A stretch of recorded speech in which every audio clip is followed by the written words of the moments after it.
c'est Gaston.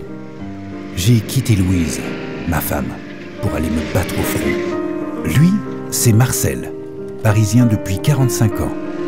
Sa mission, nous amener jusqu'au front en Seine-et-Marne pour combattre les Allemands. Plus de 600 taxis font ce trajet. Le convoi se déroule en 2 parties et nous partons des Invalides à Paris.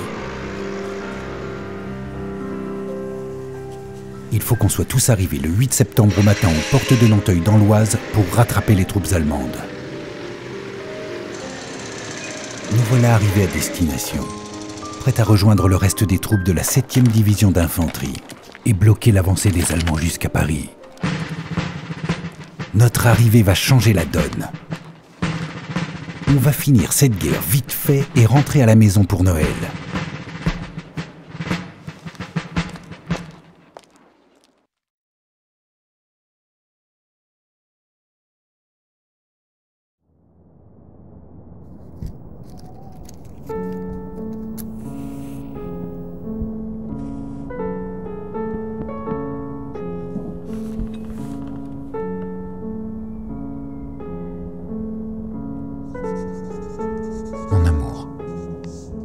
Voilà maintenant 2 ans que nous sommes séparés.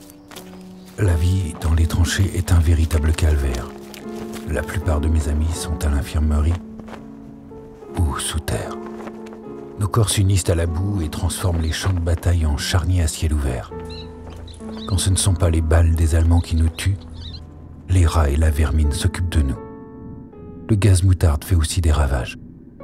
Sans masque à gaz, nos peaux pourrissent en quelques heures et nos poumons se remplissent d'une fumée destructrice qui nous empêche de respirer.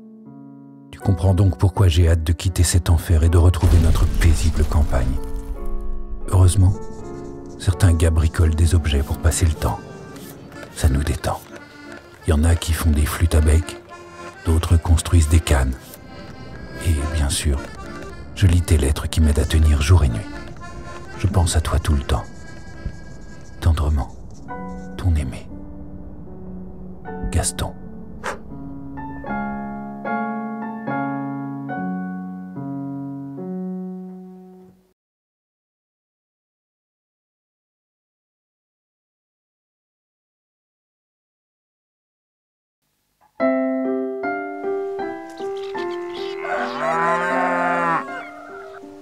Mon Gaston, lire ta dernière lettre m'a rassurée, car je suis très inquiète pour toi. Depuis que tu es parti, j'ai vraiment beaucoup de travail à la ferme. Mais les bêtes se portent bien et la dernière récolte fut plutôt abondante.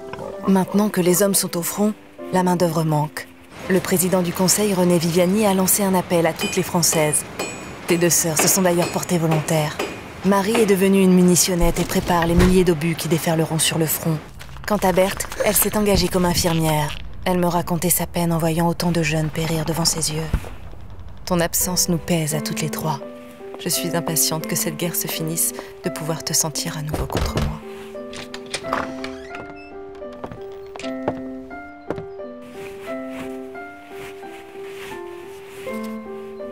Tu me manques, mon amour. 1000 baisers, ta Louise.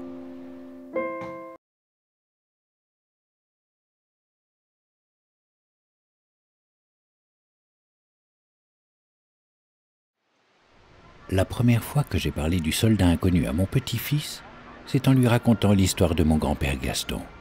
Les images de la cérémonie du 11 novembre défilaient à la télévision lorsqu'il me demanda « Mais papy, c'est qui le soldat inconnu ?» Le 10 novembre 1920, un jeune poilu de 21 ans, Auguste Tin, est désigné pour choisir le soldat inconnu qui reposera sous l'Arc de Triomphe. 8 corps de soldats ayant servi sous l'uniforme français et qui n'avaient pas pu être reconnus ont été exhumés dans les 8 régions où s'étaient déroulés les combats les plus meurtriers. 8 cercueils de chêne, dont la garde d'honneur fut confiée à une compagnie du 132e régiment d'infanterie, lui sont alors présentés. Mais lequel choisir, se demande le jeune soldat. Il lui vint alors une idée simple.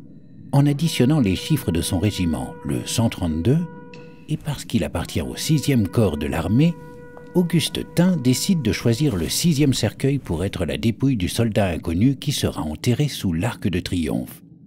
Et depuis le 11 novembre 1923, une flamme brûle sous l'Arc de Triomphe pour que de génération en génération, on continue de se souvenir de toutes les personnes disparues et non identifiées de la Grande Guerre.